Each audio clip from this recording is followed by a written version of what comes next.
aliyo hai hawatashiriki pesa ya mfalme, hawatakula vyakula vya mfalme. Zaidi ya yote wanakaa upande wao, na kanisa liseme amen. Sasa katika hayo yote Mungu amani awabariki. Amen. Nataka niseme nini siku ya leo? Msomaji atanisomea katika Mhubiri 7 mstari mdogo wa 8. Maneno machache ambayo nataka kuongea siku ya leo. Mwaka mpya na mambo mapya. Nataka nikwambie kwamba kila jambo linalotendeka chini ya jua lina kusudi machoni pa Mungu wa Israeli. Asante katika mzee kiwanja, pamoja na viongozi, pamoja na jikoni, pamoja na pasa, pamoja na washirika. Nataka niseme neema ya Bwana ikawe pamoja nanyi. Nami nimeona ya kwamba pia nami Mungu amenijalia nifike katika Kitale kwa ajili ya ushirika, kutangaza habari njema ya ufalme na Mungu aliyependa ionekane jinsi ilivyo. Mhubiri 7 mstari wa 8. Bwana anasema nini?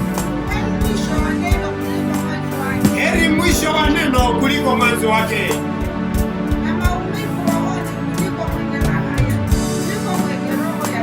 na maumivu rohoni mwa mtu ambaye kuliko mtu ambaye amejaa kiburi katika ndani ya moyo wake.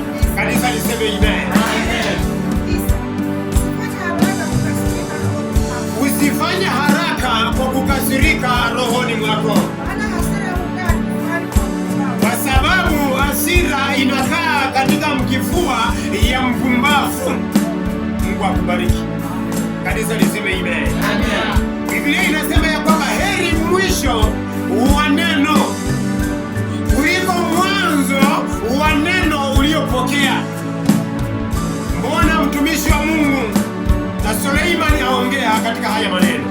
Katika maisha unaweza kufurahia kwamba mwaka niliyopata wokovu nilikuwa na bidii ya kusimama na kutangaza neno la Bwana, lakini umefika mahali umefeli, umekuwa mvivu katika neno la Mungu, umekuwa hafifu katika mikutano ya Mungu, umekuwa hafifu, umepoteza tumaini na neno la Bwana. Lakini anasema ya kwamba huu mwaka wa 2025 ambaye tumetoka, tazama tumeingia mwaka wa 2026. Nataka nikwambie kwamba heri mwisho wa neno kuliko mwanzo wa neno. Bwana nasifiwe. Kwa sababu utakapostahimili katika utakatifu, Mungu atakupata kutoka katika utakatifu na atakubariki, atainua milango na madirisha. Mahali penye unatamani ipite njia, Mungu wa amani ataweka njia pasipo kung'ang'ana, na Mungu wa amani atakulinda. Kuna mtu unasema amen. Kwa sababu amesema heri mwisho wa neno kuliko mwanzo wake. Unapokuwa mwisho wa neno, unapostahimili majaribu, unapostahimili mateso, unapolinda utakatifu, Bwana atakuona, atakulinda sawasawa na imani yako. Bwana asifiwe. Kwa sababu Biblia inasema ya kwamba na kila kazi ya mtu itapimwa kupitia katika moto, na kazi yake ikiteketea hauna thawabu katika ufalme. Sasa kazi yako itakapopimwa katika moto, itakapopitia katika dhahabu, wewe Mungu amani atakapoona kazi yako iteketea, kwa sababu ya kwamba wewe ni barua ambaye inatumika kwa watu wote. Kwa sababu Biblia inasema ya kwamba heri mwisho wa neno kuliko mwanzo wake, na hasira inakaa katika kifua cha mtu mpumbavu ambaye hajui neno la Mungu. Kama wewe mwenzako alikukosea, kama mimi mwenzangu alinikosea, nataka nikwambie kwamba heri mwisho wa neno. Achilie vyote. Mathayo 6:14 anasema nini?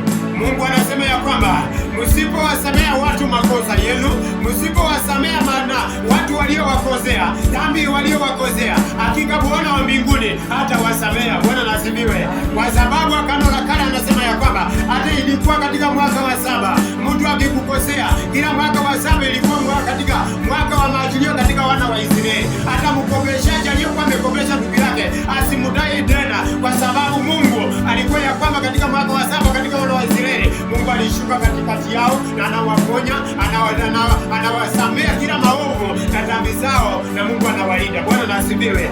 Sasa anasema heri mwisho wa neno kuliko mwanzo wake.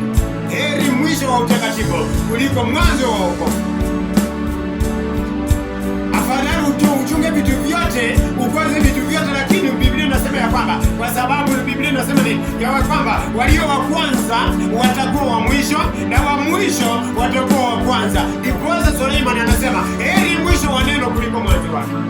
Sasa nataka nikwambie kwamba mpendwa, kaa katika utakatifu, kaa katika neno la Bwana, kaa katika miguu ya Bwana, kaa katika kunyenyekea, Mungu atakubariki. Kaa katika kulilia Mungu usiku na mchana uwe na maombi katika ndani ya moyo wako. Usijaze hasira katika kifuani mwako, usijaze na korido kujaza rumu katika moyo wako. Umeweka rumu ya kwamba fulani alivyonikosea, alinenenea, akaniwekea hurumu. Uko na zeli katika ndani ya moyo wako. Nataka nikwambie, Biblia inasema heri mwisho wa neno, kwa sababu hasira inakaa katika kifua cha mpumbavu, na mpumbavu ndiye anaweka hasira. Mpumbavu ndiye anayeweka uadui.